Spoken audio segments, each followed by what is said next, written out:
ओम शांति। Good morning. अव्यक्त मुरली club में सभी भाई बहनों का बहुत बहुत स्वागत है। भाई जी, आवाज सही से आ रही है? जी जी ठीक है। ठीक है, थैंक यू। तो आज हम प्यारे बाप दादा की अव्यक्त वाणी दिनांक 9/12/1989 9/12/1989 की पढ़ेंगे, जिसका टाइटल है योग युक्त युक्ति युक्त बनने की युक्ति। स्वयं को भ्रकटी के आसन पर एक चमकते हुए दिव्य सितारे के रूप में अनुभव करें। मैं आत्मा मस्तक पर चमकता सितारा, मैं एक शुद्ध और पवित्र आत्मा हूँ। स्वयं अव्यक्त बाप दादा परम शिक्षक, परम सद्गुरु के रूप में मेरे सम्मुख हैं और मुरली सुना रहे हैं।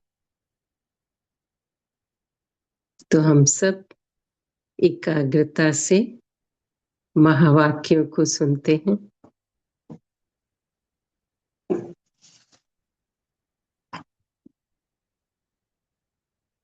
अव्यक्त बाप दादा अपने बच्चों प्रति बोले, आज बाप दादा अपने सर्व बच्चों में से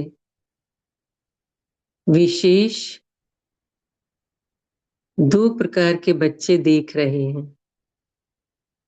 एक है सदा योग युक्त और हर कर्म में युक्ति युक्त। योग युक्त अर्थात सदा रचयिता बाप की याद में रखना, सदा बाबा से कंबाइंड रहना, योग युक्त। और युक्ति युक्त अर्थात सदा यथार्थ श्रेष्ठ कर्म होंगे, संकल्प भी बोल भी श्रेष्ठ होंगे। तो बाबा बच्चों को देख रहे हैं, एक है सदा योग युक्त और हर कर्म में युक्ति युक्त। दूसरे योगी हैं लेकिन सदा योग युक्त नहीं है और सदा हर कर्म में स्वतः युक्ति युक्त नहीं है। मनसा व बोल कर्म तीनों में से कभी किसमें युक्ति युक्त नहीं। युक्ति युक्त अर्थात जो संकल्प हम सोच रहे हैं वही संकल्प आए, ऐसा नहीं व्यर्थ आए और चलते चले जा रहे हैं। जो बोलना नहीं चाहिए लेकिन मुख से निकल गया, जो कर्म करना नहीं चाहिए लेकिन हो गया, तो ये युक्ति युक्त नहीं है। तो इसलिए बाबा कह रहे हैं कि मनसा व बोल कर्म तीनों में से कभी किसमें युक्ति युक्त नहीं। वैसे ब्राह्मण जीवन अर्थात स्वतः योग युक्त और सदा युक्त युक्त, मतलब स्वतः ही योग युक्त रहें और सदा हर कर्म युक्ति युक्त हो। तो ब्राह्मण जीवन की अलौकिकता व विशेषता व न्यारा और प्यारापन यही है, योग युक्त और युक्ति युक्त। तो क्या है ब्राह्मण जीवन की विशेषता, अलौकिकता, न्यारा और प्यारापन।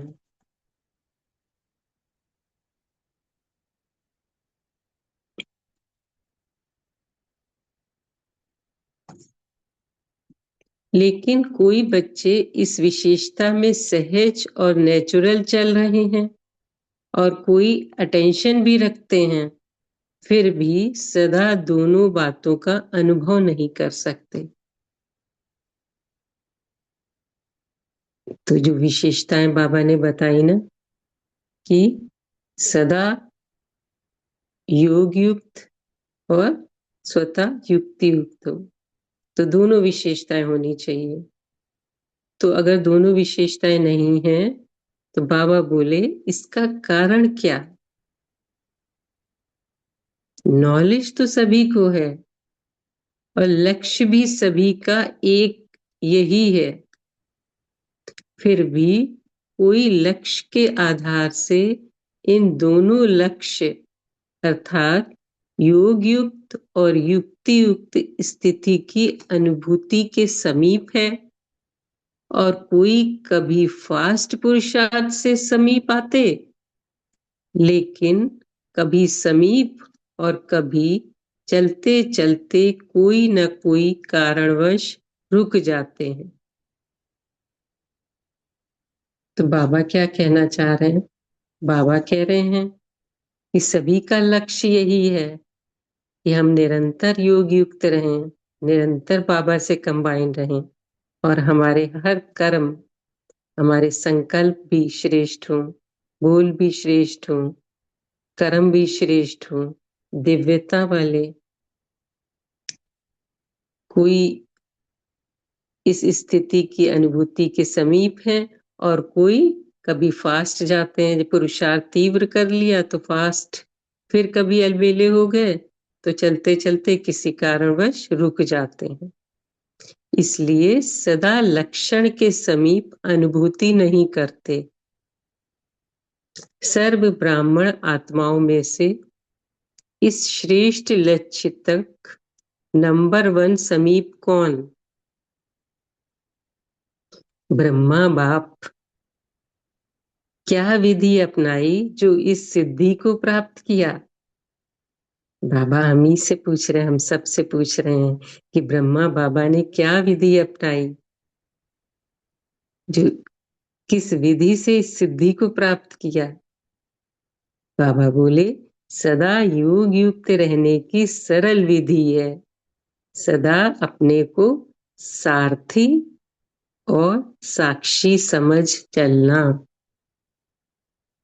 तो सारथी वाला जो 7 डेज का कोर्स होता है ना, उसमें एक सारथी वाला चित्र है कि रथ के ऊपर सवार हैं और जो 5 घोड़े हैं ना, विकारों के काम क्रोध लोभ मोह अहंकार, उनकी लगाम हाथ में है ना। तो सारथी अर्थात क्या? सारथी अर्थात आत्माभिमानी, आत्मा ही सारथी है, अर्थात हमारी कर्म इंद्रियों की कंट्रोलिंग पावर हमारे हाथ में है। तो अगर सारथीपन की स्थिति में रहेंगे ना तो स्वतः उन्नति होगी, शुद्ध संस्कार इमर्ज होंगे, क्योंकि आत्मा के शुद्ध संस्कार है ना, सतोगुणी आत्मा। तो उसके शुद्ध संस्कार इमर्ज होंगे अगर स्मृति में रहेंगे सारथी की, कि मैं इस देह का, इस रथ का सारथी हूं। और सारथी स्टेज की स्मृति में रहने से साक्षी भाव स्वतः ही आता है। मतलब साथी बन देखने, सोचने, करने, सब में सब कुछ करते भी निर्लेप रहेंगे, अर्थात माया के लेप से न्यारे रहेंगे। तो इसलिए बाबा बोले विधि क्या है? सदा अपने को सारथी और साक्षी समझ चलना। तो कुछ सेकेंड्स के लिए यहाँ पॉज करते हैं। मैं आत्मा इस देह रूपी रथ की मालिक हूं।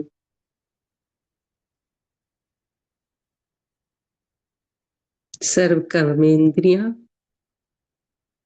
मेरे कंट्रोल में है।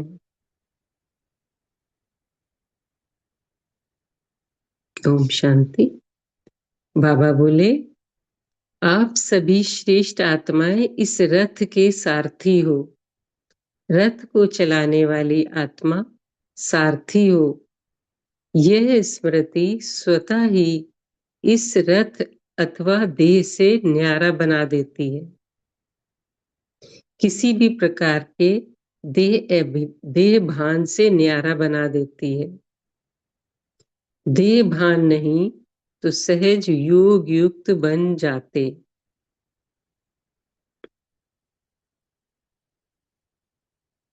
और हर कर्म में योग युक्त युक्ति युक्त स्वतः ही हो जाते हैं। तो सारथी की स्थिति में रहने से आत्मिक स्थिति, आत्माभिमानी, देही अभिमानी स्थिति में रहने से क्या होगा? तो देह से न्यारे होंगे और सर्व कर्म योग युक्त युक्ति युक्त स्वतः ही हो जाएंगे। बाबा बोले स्वयं को सारथी समझने से सर्व कर्मेंद्रियां अपने कंट्रोल में रहती हैं, अर्थात सर्व कर्मेंद्रियों को सदा लक्ष्य और लक्षण की मंजिल के समीप लाने की कंट्रोलिंग पावर आ जाती है। तो ब्राह्मण जीवन का लक्ष्य क्या? बाबा ने बोला ना कि नंबर 1 कौन गए? ब्रह्मा बाबा। तो हम सभी को फॉलो फादर करके नंबर 1 में आना है ना। तो बाबा बोले स्वयं सारथी किसी भी कर्मेंद्रियों के वश नहीं हो सकता, क्योंकि माया जब किसी के ऊपर भी वार करती है तो माया के वार करने की विधि यही होती है कि कोई ना कोई स्थूल कर्मेंद्रियों अथवा सूक्ष्म कर्मेंद्रियां, सूक्ष्म शक्तियां मन बुद्धि संस्कार के परवश बना देती है। बाबा कह रहे हैं ना जो हमारी कर्मेंद्रियां हैं, स्थूल कर्मेंद्रियां और सूक्ष्म जो शक्तियां हैं, तो स्थूल कर्मेंद्रियां आंख, नाक, कान, मुख, जीवा, हाथ, पैर, और सूक्ष्म जो शक्तियां हैं मन बुद्धि संस्कार, उनको वो हमारे कंट्रोल में हो। मन से क्या सोचना, व्यर्थ संकल्प ना चले। बाबा तो कहते हैं साधारण संकल्प भी ना हो, हमेशा श्रेष्ठ संकल्प हो।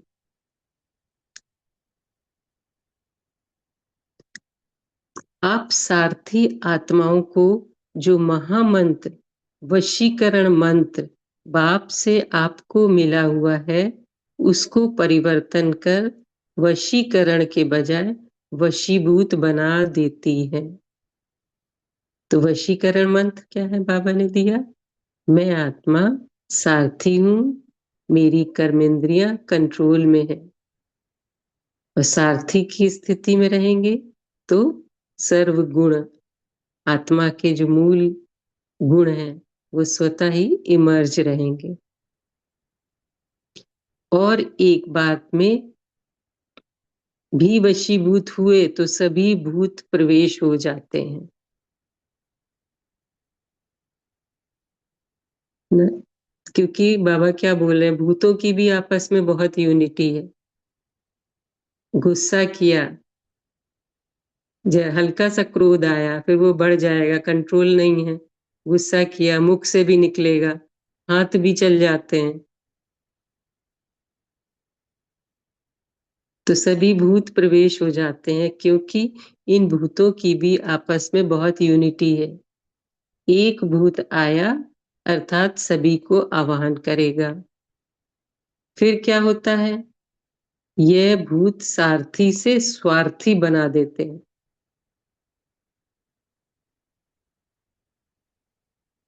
और आप क्या करते हो, जब सारथीपन की स्मृति में आते हो तो भूतों को भगाने की युद्ध करते हो। तो बाबा कह रहे हैं ना कि फिर जब स्मृति आती है कि नहीं, गुस्सा नहीं करना चाहिए, तो भूतों को भगाने की युद्ध करते हो। युद्ध की स्थिति को योग युक्त स्थिति नहीं कहेंगे।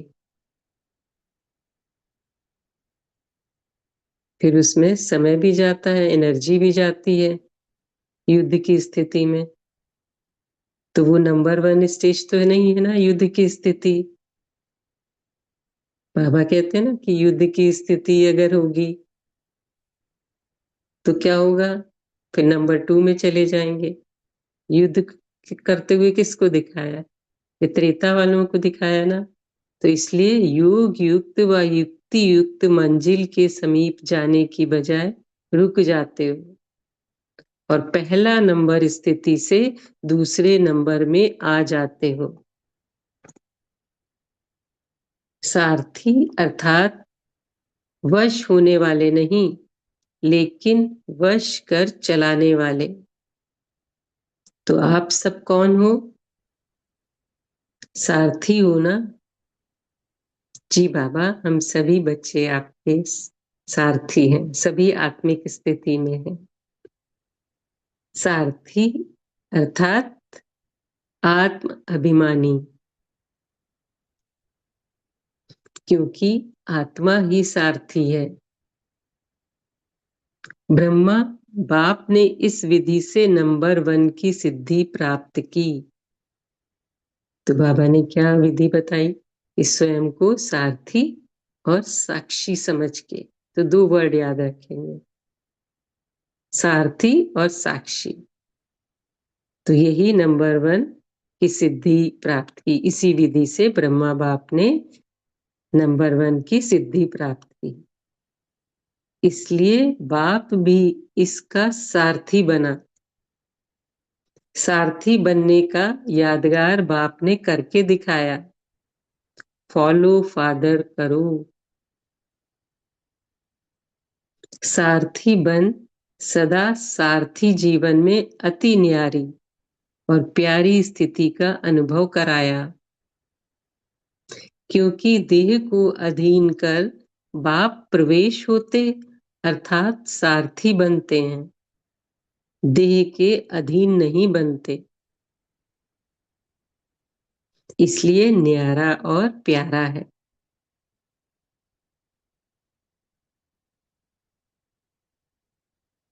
हम सभी जब अव्यक्त बाप दादा की पधरामणि होती है तो वो दृश्य इमर्ज करिए, डायमंड हॉल में बैठे हैं, गुलजार दादी सामने और अव्यक्त बाप दादा की पधरामणि होती है, तो कितने न्यारे और कितने प्यारे दृष्टि देते हैं सबको एक तरफ से। तो जब दादियों से भी मिलते हैं तो कितना प्यारा भी होता है बाबा और कितना न्यारा भी होता है। ऐसे ही आप सभी ब्राह्मण आत्माएं भी बाप समान सारथी की स्थिति में रहो। तो बाबा क्या बोले आज, है ना। बाप समान सारथी की स्थिति में रहो, चलते फिरते यह चेक करो कि मैं सारथी अर्थात सर्व को चलाने वाली न्यारी और प्यारी स्थिति में स्थित हूं। बीच बीच में ये चेक करो, ऐसे नहीं कि सारा दिन बीत जाए फिर रात को चेक करो। सारा दिन बीत गया तो बीता हुआ समय सदा के लिए कमाई से गया। तो बाबा कह रहे हैं कि बीच बीच में चेक करो। तो यही आज हम सभी होमवर्क लेंगे, बीच बीच में, क्योंकि अगर कहीं पे कुछ गड़बड़ हो रहा होगा, यथार्थ नहीं होगा, तो चेकिंग करके हम चेंज कर देंगे, अपने ऊपर चेकिंग रखेंगे, रियलाइजेशन होगा कुछ हो भी गया, हम सभी पुरुषार्थी हैं, और अगर कुछ हो गई गड़बड़ कि हमने ऐसा नहीं करना चाहिए, तो फिर दृढ़ संकल्प से उसको आगे के लिए विशेष ध्यान रखेंगे। तो इसलिए बाबा कह रहे हैं सारा दिन बीत गया तो बीता हुआ समय सदा के लिए कमाई से गया, इसलिए बीच बीच में चेक करो। इसलिए गंवा करके होश में नहीं आना, ये स्वतः नेचुरल संस्कार बनाओ। तो चेकिंग के भी नेचुरल संस्कार हो। बाबा ने कहा कि कुछ हुआ तो एकदम से रियलाइजेशन हो जाए, नहीं है मुझे चेंज करना है अभी, और दृढ़ संकल्प से।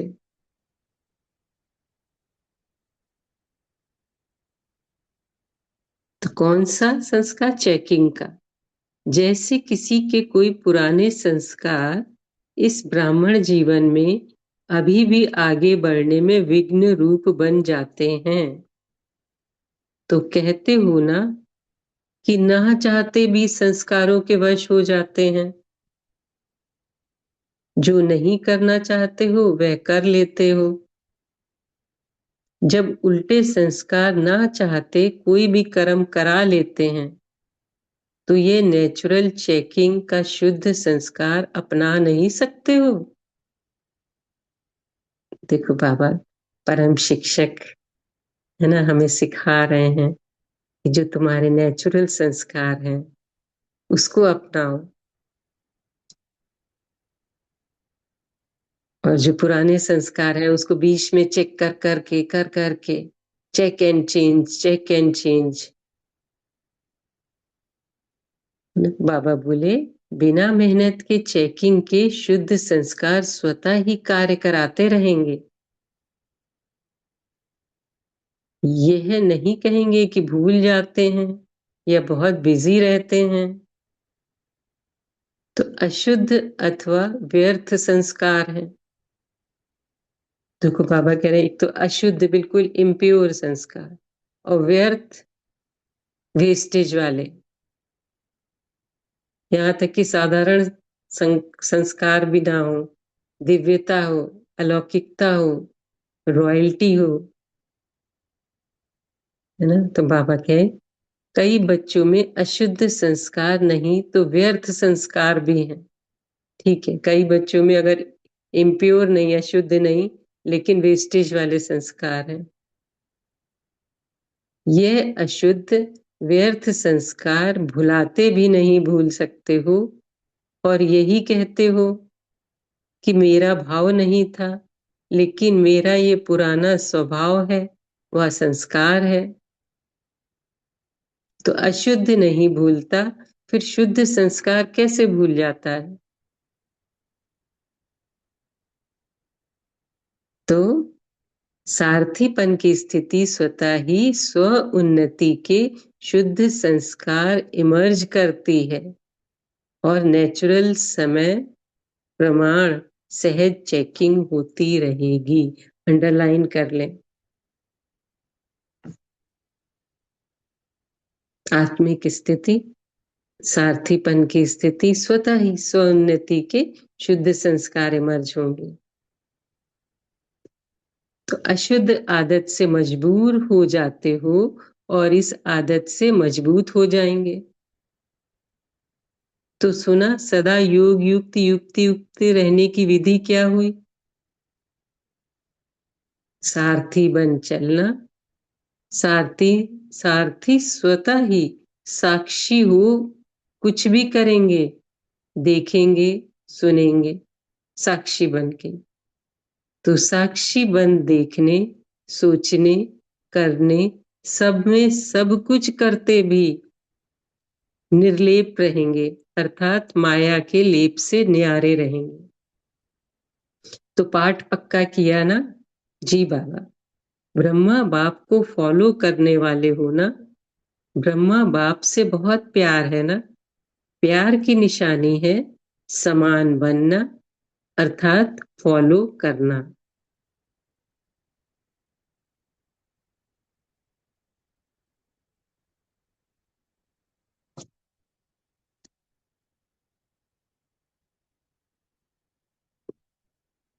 अभी हम प्यारे बाप दादा का याद प्यार लेते हैं। सदा ब्रह्मा बाप को फॉलो करने वाले,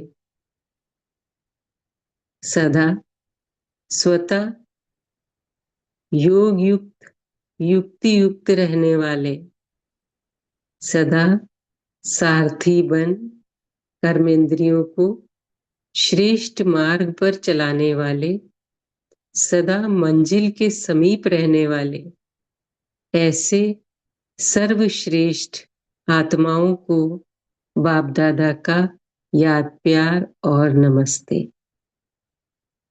हम सभी आत्माओं की बाप दादा को याद प्यार नमस्ते। शुक्रिया बाबा, आपका बहुत बहुत शुक्रिया। ओम शांति।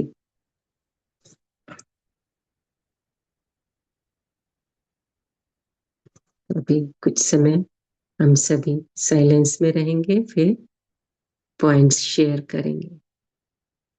ओम शांति।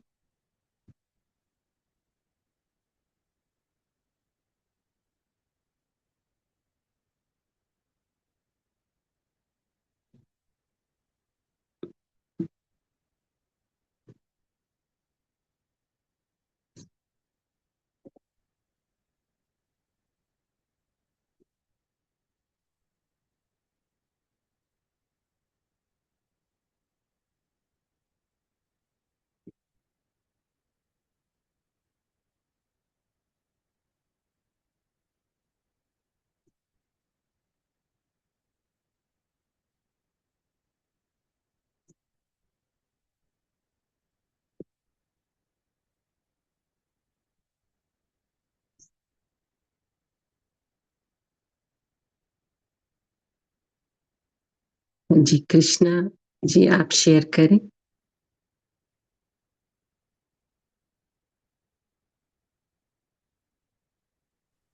जी ओम शांति। Good morning everybody. बाबा ने आज बहुत सुंदर बात कही है कि मैं एक योग युक्त, मैं सारथी हूँ, इस रथ की सारथी हूँ। और सारथी का मतलब होता है इस रथ को चलाने वाला, इसकी सारी इंद्रियों को में मेरी इंद्रियों पर मेरी कंट्रोलिंग पावर है।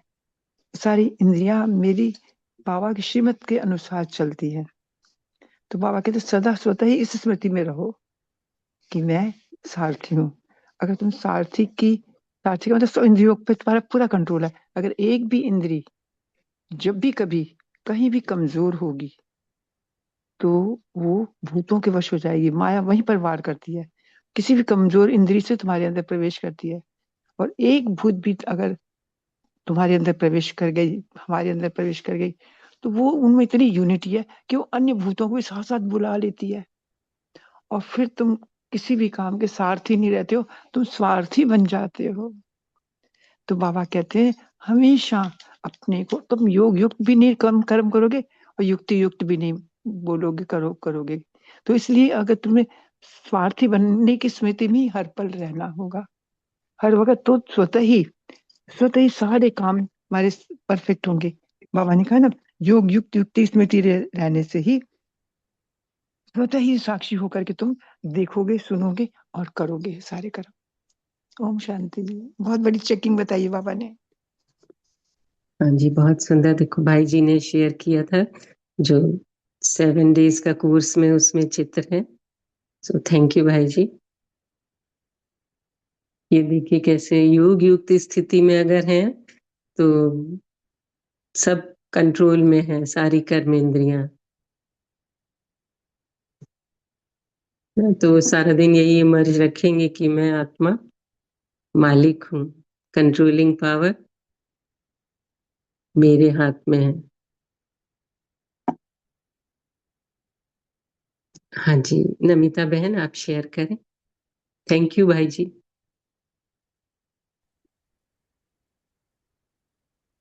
ओम शांति दीदी।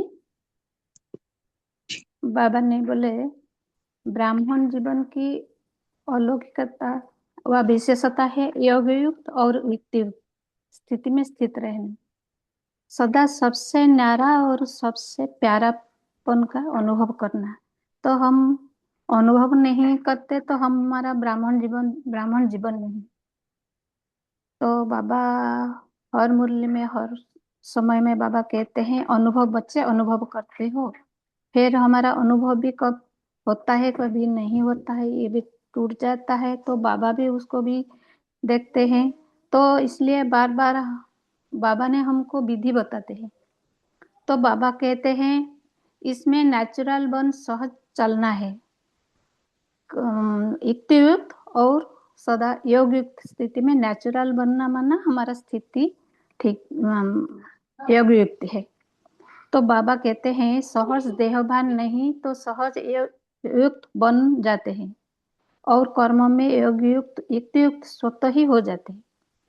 आज की साकार मूल्य में बाबा भी वरदान दे रहे हैं कि करण करावन हर की स्मृति द्वारा सहजयोग का अनुभव करने वाले सफलता मूर्त भव। तो युक्त स्वतः हो जाता है। तो कोई भी कार्य शुरू से पहले बाबा याद आए, स्मृति में रहे, तो अपने आप निमित्त भाव अपने में आता है, तो देहभान भी खत्म हो जाता है। तो जब देहभान खत्म और कराने वाला का स्वयं बाबा है यह स्मृति में आए तो सहज योग की अनुभूति होता है। फिर इस अनुभूति से हम समय प्रमाण परिस्थिति प्रमाण युक्त जो सोच मन में आता है वह बाबा का सोच मेरे लिए, तो यह भी समझने से बाबा का मदद भी हर परिस्थिति में मिलता है और सफलता प्राप्त भी होता है। तो युक्त अनुभूति भी अपने को होता है और साथ साथ दूसरों को भी समझ में आता है। इसलिए बाबा को सदा साथी बनकर साथ में रखना, सिर्फ साथी बनाना नहीं साथ में भी रखना है। मतलब कार्य व्यवहार में बाबा का साथ को अनुभव करना है। यह स्मृति में नेचुरल बन जाए तो जो हमको निमित्त बनाया वह हर पल हर क्षण साक्षीपन की स्थिति बनाता है और हमको भी अनुभव कराता है। ओम शांति। थैंक यू बाबा। बहुत सुंदर शेयरिंग हुई। तो और भी भाई बहन शेयर करें। बाबा कहते हैं ना कि संगम युग का ही तो यादगार है सब, जितना भी भक्ति में चल रहा है तो ये यादगार क्यों बने हैं? क्योंकि इस समय याद में रह के कर्म करे हमने, हर कर्म का यादगार बन गया है। तो बाबा कहते हैं कि अमृत वेले से लेके रात तक जो भी कर्म करो याद के विधि पूर्वक करो, तब हर कर्म की सिद्धि मिलेगी। सिद्धि अर्थात कि प्रत्यक्ष फल प्राप्त होता रहेगा। तो अमृत वेले किस विधि से उठना, विधि पूर्वक उठते हो तो फिर उसके बाद मुरली सुनते समय भी किस विधि से मुरली सुनना है ना, कैसे बैठना, एक एक कर्म का एक्यूरेसी। बाबा यही तो कहते हैं कि एक्यूरेसी भी एक गुण है। कैसे बैठना है, कैसे चलना है, कैसे देखना है, कैसे भोजन करना है, किस विधि से भोजन कर रहे हो, भूख लगा के पीछे खा रहे हो या फिर ऐसे ही बस सामने आया और भोजन करने लगे। एक एक कर्म का बहुत युक्ति से करना होता है। अब देखो कई बार होता है, हम तो देखते हैं सेंटर पे भी ये भोजन जब भूख बाबा को लगता है तो कैसे जो भूख के ऊपर कपड़ा कितनी एक्यूरेसी से बिछाते हैं, है ना। और फिर सब चेयर्स भी कैसे एक्यूरेसी से सब लगी होती हैं स्टेज पे, और हॉल में भी लगी होती हैं सब। कितने ये नहीं कि जहां मर्जी आए वहां रख दिया, हर कर्म युक्ति युक्त। तो वो कैसे स्वतः योग युक्त जब रहेंगे, बाबा की याद में करेंगे हर कर्म, तो स्वतः ही युक्ति युक्त होता है। तो बाबा तो कहते हैं कि चाहे बर्तन मांजो चाहे भाषण करो, दोनों ही काम में योग युक्त युक्ति युक्त हो। ऐसा नहीं कि जब भाषण कर रहे हो तब तो योग युक्त है, और बर्तन मांजो सोचो ये तो साधारण कर्म हो, ऐसा नहीं हो।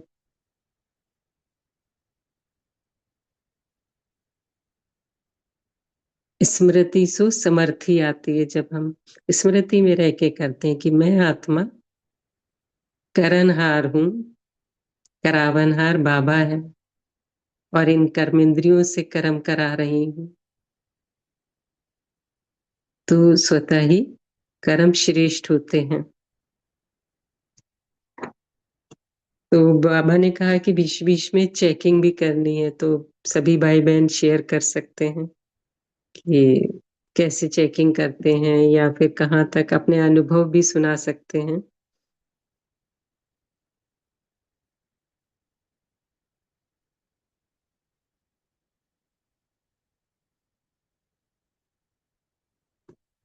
हम सभी को ब्रह्मा बाबा से प्यार है ना, तो प्यार की निशानी क्या है? समान बनना, अर्थात फॉलो करना।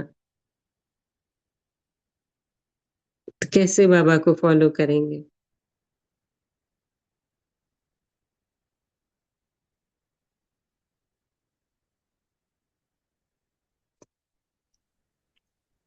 ओम शांति दीदी। हाँ जी भाई जी, शेयर करें। आज बाबा कहते हैं सदा युक्त रहने की सरल विधि है, सदा अपने को सारथी और साथी समझ चलना। आप सभी श्रेष्ठ आत्मा इस रथ के सारथी हो, रथ को चलाने वाली आत्मा सारथी हो। यह श्रुति स्वतः ही इस रथ स्वतः ही है, इस रथ अथवा देह से न्यारा बना देती है, किसी भी प्रकार के देह भान से न्यारा बना देती है। देह भान नहीं तो सहज योग युक्त बन जाते हैं, और हर कर्म युक्त युक्त स्वतः ही हो जाते हैं। ओम शांति। हाँ जी, बहुत सुंदर।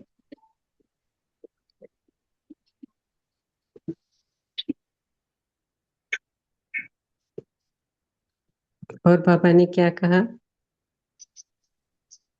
क्या लक्ष्य है?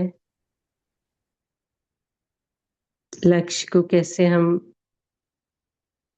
लक्ष्य की तरफ कैसे, नंबर 1 की तरफ क्या क्या हम युक्ति रचे, कैसे कैसे हमारे कर्म हो, कैसे संकल्प हो,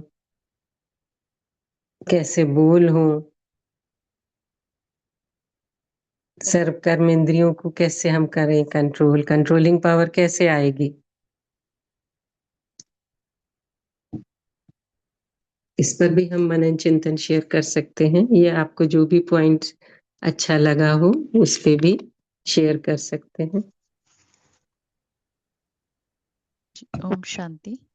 जी, बाबा ने बताया है कि माया कैसे वार करती है, कि माया क्या करती है, हमारी किसी भी कर्मेंद्रिय को अपने वश कर लेती है, पहले किसी एक को, और फिर एक के साथ साथ बाबा ने कहा है कि एक के वशीभूत हुए तो सभी भूत प्रवेश हो जाते हैं, क्योंकि इन भूतों की भी आपस में बहुत यूनिटी है। तो इतना अटेंशन देना पड़ेगा कि किसी भी एक कर्मेंद्रिय को भी हम अपने कंट्रोल से बाहर ना करें। ओम शांति। हाँ जी, बहुत सुंदर। क्योंकि एक कोई भी अगर गड़बड़ हुई, संकल्प ही अगर हम कर रहे हैं, कुछ भी साधारण संकल्प, फिर वो धीरे धीरे व्यर्थ में भी चला जाता, तो उससे समय भी नष्ट होता है। आंखों पे कंट्रोल, हमें लगा हम थोड़ा सा ही तो देख रहे हैं, बस स्क्रॉल करते जाएंगे, फिर वो व्यर्थ चलेगा, फिर वो संकल्प भी चलेंगे, तो एक आया तो फिर एक के बाद एक आते जाएंगे। तो बहुत ही चेकिंग बीच बीच में करनी है। बाबा ने कहा ना कि तो हम सभी होमवर्क भी यही लेंगे।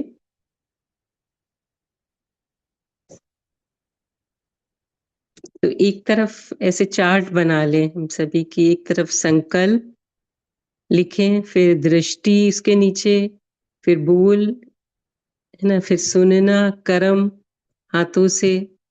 तो इसकी चेकिंग करें किस समय, जैसे कि 7 बजे चेक करें, एक कॉलम करके बना लें कि हमारे ये युक्ति युक्त सही चल रहे हैं, व्यर्थ बोल निकल गया तो उस पे डॉट लगा सकते हैं, ताकि आगे फिर जब 2 घंटे बाद चेक करें तो उसमें करेक्ट हो जाए। तो इस तरह हम एक चार्ट बना लें सारी कर्मेंद्रियों का, संकल्प, बोल, मुख से, आंखों से, हाथों से, कर्म, चलना हमारा सही। तो एक चेकिंग रहेगी हमारी। फिर 7 बजे, 9 बजे, 1 बजे, 4 बजे, 6 बजे, फिर शाम को 9 बजे। तो इस तरह करके हम सारा दिन एक टेबल फॉर्म में चेक करें और फिर रात में बाबा को चार्ट दें। कुछ अगर ऊपर नीचे भी हो जाता है तो हम आगे के लिए याद रखेंगे कि हाँ, अभी हमें चेकिंग, अपने ऊपर अलर्ट रहना है।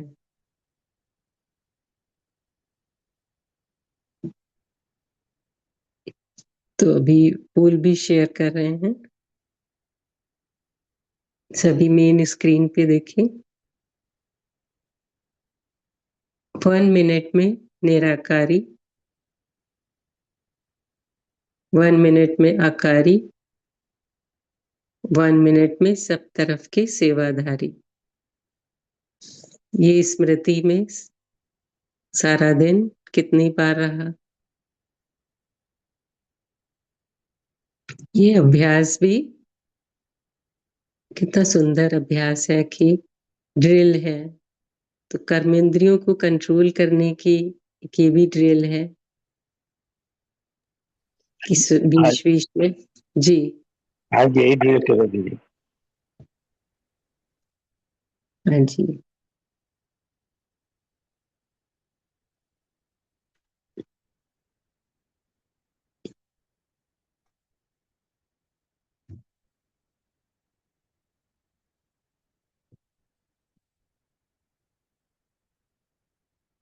ओम शांति। बाबा को याद करते हैं।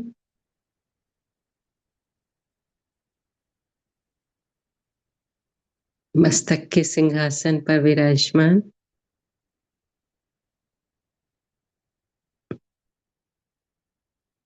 मैं दिव्य श्रेष्ठ आत्मा इस शरीर रूपी रथ की मालिक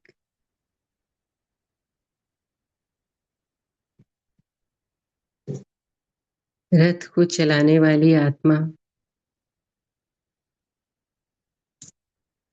सारथी हूँ।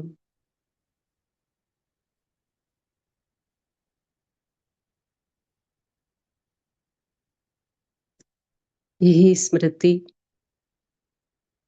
मुझे स्वतः ही इस देह से न्यारा बना देती है।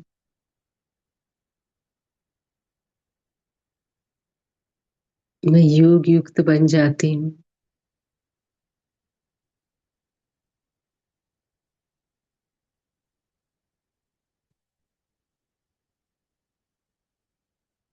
मेरी सर्व कर्मेंद्रियां, आंख, नाक, कान, मुख, जीवा, हस्त और सूक्ष्म कर्मेंद्रियों के साथ मन, बुद्धि, संस्कार मेरे कंट्रोल में है।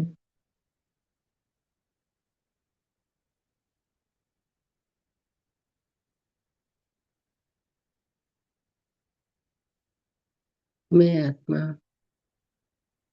इस देह से अलग होकर उड़ चली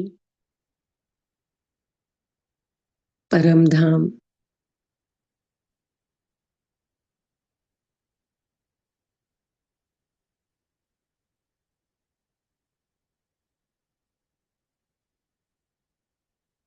जहाँ चारों तरफ लाल प्रकाश ही प्रकाश है।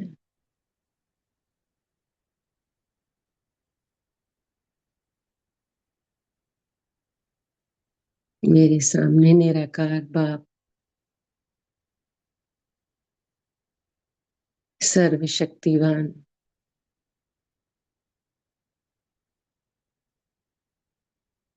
सर्व शक्तियों के सागर, सर्व गुणों के सागर,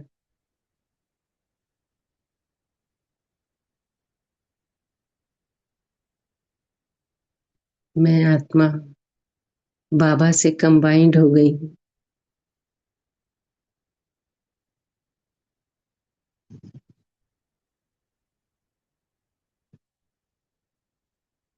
मैं आत्मा मास्टर सर्व शक्तिवान बन गई हूँ।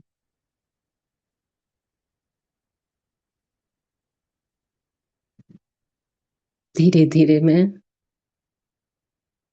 नीचे आती हूँ।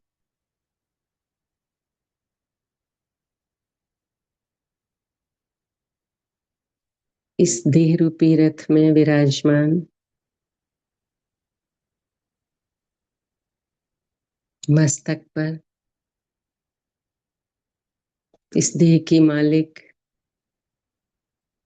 इस रथ की मालिक मैं देही हूँ।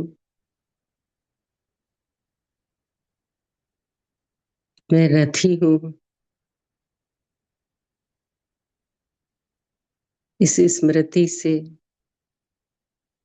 मैं सारा दिन अपने संस्कारों को चेक करूंगी। मेरे संकल्प भी शुद्ध बनेंगे।